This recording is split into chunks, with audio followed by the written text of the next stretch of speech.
Illegal immigrant একটা বড় অংশ, এই ইল্লিগাল ইমিগ্রেন্টদের তৃণমূল এই ভোটের বেনিফিশিয়ারি। ইল্লিগাল ইমিগ্রেন্টদের ভোটের ওপরে তৃণমূল টিকে আছে। প্রচুর লোক বাংলাদেশের দিকে রওনা দিয়েছে। কেন? শুধু পশ্চিমবাংলায় হচ্ছে তা তো না, পশ্চিমবাংলা কি ভারতবর্ষের বাইরে নেই? তৃণমূলকে সামাজিকভাবে এবং সোশ্যালি সমস্ত কিছুভাবে বয়কট করা উচিত বলে আমি মনে করি। তারা পশ্চিমবাংলায় যদি 11 কোটি বাসিন্দা থাকে, তার মধ্যে অন্তত 1 থেকে 1.5 কোটি হলো ইল্লিগালি। পলিটিক্যাল ডায়ালগ মুখ্যমন্ত্রী মমতা বন্দ্যোপাধ্যায়ের না মেরে, ওনার যদি সাহস থাকে, নিজের SIR এর ফর্মটা পাবলিকের সামনে ছিঁড়ে ফেলুন। তৃণমূল কংগ্রেসের যত কর্মী আছে এবং ওনার পরিবারের যত লোক আছে, যদি বাঘের বাচ্চা হয়, তাহলে SIR এর ফর্মটা ছিঁড়ে পুড়িয়ে ফেলে দিতে বলুন। আমি দেখব মুখ্যমন্ত্রী মমতা বন্দ্যোপাধ্যায়ের কত ক্ষমতা। দেখুন, আনসান কথাবার্তা তো বাজার গরম করার জন্য যে যা খুশি বলতে পারে, কিন্তু SIR এর নিয়ম অনুযায়ী, আমি কোনো রাজনৈতিক কথা বলছি না, আপনাকে ফর্ম ফিল আপ করে জমা দিতে হবে। 20 বছর পর, 22 বছর পর SIR হচ্ছে, 22-23 বছর পর। 2002 লাস্ট হয়েছিল, 23 বছর পর। স্বাভাবিক কারণে নির্বাচন কমিশন এটা দায়িত্ব নিয়েছে, এবং নির্বাচন কমিশন একটা স্বশাসিত সংস্থা, একটা কনস্টিটিউশনাল বডি। সেই কনস্টিটিউশনাল বডি ভারতবর্ষের কত ভোটার আছে, কতজনের ভুলভাল করে নাম উঠেছে, সেটা দেখার দায়িত্ব তাদের আছে। কেন মমতা বন্দ্যোপাধ্যায় বিরোধিতা করছেন উনি সব থেকে ভালো জানেন। কারণ যারা ইল্লিগাল ইমিগ্রেন্ট, একটা বড় অংশ, এই ইল্লিগাল ইমিগ্রেন্টদের তৃণমূল এই ভোটের বেনিফিশিয়ারি। যদি এতই বিরোধিতা করতে হয়, যারা তৃণমূল করে, সঙ্গে মুখ্যমন্ত্রী সহ, ওনার পরিবার সহ, কালীঘাটে পরিবার সহ, SIR এর যে 2টো করে ফর্ম BLOরা বাড়িতে গিয়ে দিয়ে আসছে, যদি ক্ষমতা থাকে, বাঘের বাচ্চা যদি নিজেদেরকে প্রমাণ করতে চায়, ওইগুলো ছিঁড়ে জমা দেবেন না, হয়ে গেল। যারা তৃণমূল করে, এটা তাদের জন্য আমি বলছি। যারা তৃণমূল করেন না, তাদেরকে আমি বলছি SIR এর ফর্ম সঠিকভাবে ফিল আপ করে BLOকে সময় মতো জমা দিন, এবং অ্যাডভান্স পারলে দিয়ে দিন। যা আছে সত্যি 2002 সালে যে আপনাদের বা নিজেদের নাম বা পূর্বপুরুষের যা নাম আছে, সেই সমেত জমা দিয়ে আপনারা BLOর কাছে জমা দিয়ে দিন। তৃণমূলকে বলবো, যারা বিরোধিতা করছে তৃণমূলের, বিশেষ করে তৃণমূল দলটাকে, যদি ক্ষমতা থাকে তো ছিঁড়ে দিন FIR এর জমা দেবেন না, তাহলে তো বুঝবো বিরোধিতা। যদি এটা করতে পারে, দেখবেন অর্ধেক MLA MP টিকিটই পাচ্ছে না। এখনো তো ফাইনাল ড্রাফট রোল বেরোয়নি, আরো বেশি হবে সংখ্যা। আমি তো বললাম, ইল্লিগাল ইমিগ্রেন্টদের ভোটের ওপরে তৃণমূল টিকে আছে।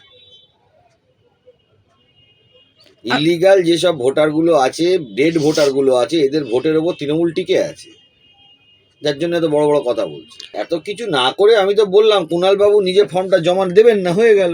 এত যদি ওনার মানে SIR এর বিরোধিতা থাকে, যে বিরোধিতা করবে, সকাল থেকে রাত পর্যন্ত বিরোধিতা করবে, যদি সাহস থাকে, ক্ষমতা থাকে, আমি আবারও বলছি, যারা তৃণমূল করেন, মুখ্যমন্ত্রী মমতা বন্দ্যোপাধ্যায়কে বলছি, আপনার যারা পরিবারের লোক আছে এবং যারা তৃণমূল করে তাদের আছে, তাদের অ্যাডভাইস করুন যাতে SIR এর ফর্ম জমা না দেয়। বুঝবো বিরোধিতার দম আছে, ভারতেই তো থাকতে পারবে না যদি জমা না দেয়। এটা তো সারা 2002 সালেও তো SIR হয়েছিল, তো তখন তো এত বিরোধিতা হয়নি। তখনও তো পশ্চিমবাংলায় সরকার ছিল, কেউ জানতোই না, যে যার মতো জমা দিয়েছিল ফর্ম। 2002 সালে সবার নাম উঠে গিয়েছিল। এই 2022 সালে এসে কেন বিরোধিতা করছে? কারণ 11 সাল থেকে 25 সাল অবধি ইল্লিগাল ইমিগ্রেন্টদের ভোটে তৃণমূল আছে, এটা বুঝতে হবে। এটা ঘটনা। প্রচুর লোক বাংলাদেশের দিকে রওনা দিয়েছে। কেন? কিভাবে? নথিপত্র তো তৃণমূল তো নথিপত্রই বানায়, PhD সার্টিফিকেট, ব্ল্যাঙ্ক, সাদা খাতা, এগুলো তো তৃণমূলই বানায়।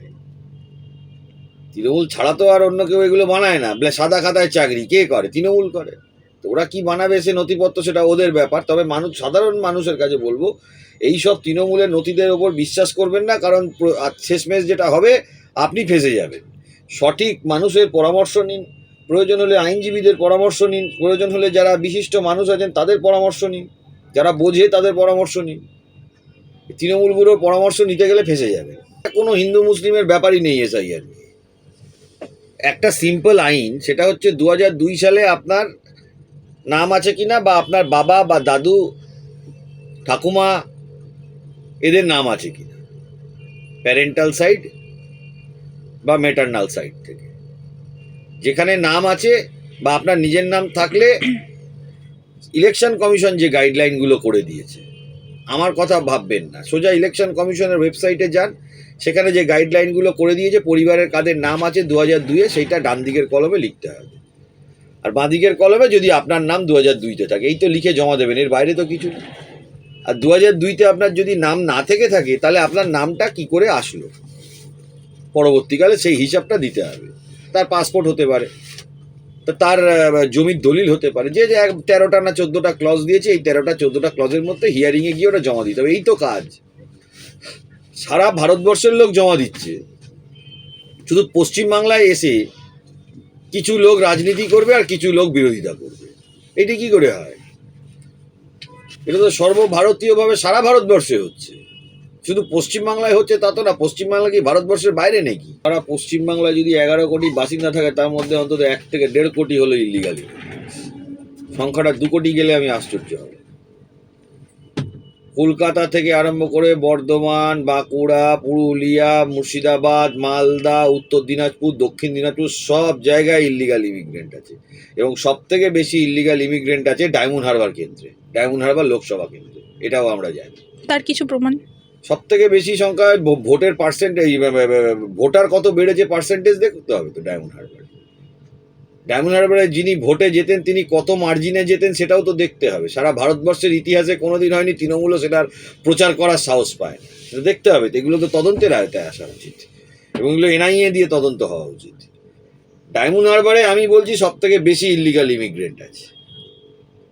এটা তদন্ত চাইতে পারি না, এটা তদন্ত চাইতে দোষ আছে নাকি? আমি তৃণমূল সবেতেই রোজগার করে, আমি সাধারণ মানুষের কাছে বলবো যে তৃণমূল যা যা করছে ওদের সঙ্গে না, ওদের পরামর্শ না নিয়ে নিজেরা ভালো কোনো আইনজীবী বলুন, যিনি আইন বোঝেন এরম ব্যক্তিত্ব বলুন, বা যিনি সামাজিক কাজ বোঝেন, তাদের পরামর্শ নিয়ে যা করার করুন।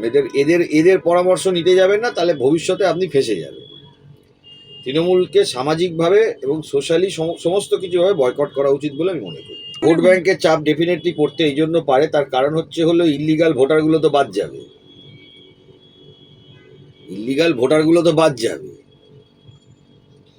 এটা বিরাট অংশ ইল্লিগাল ভোটার বাদ যাবে। যদি 1 কোটি ইল্লিগাল ভোটার বাদ যায়, কিরকম হবে বলুন তো?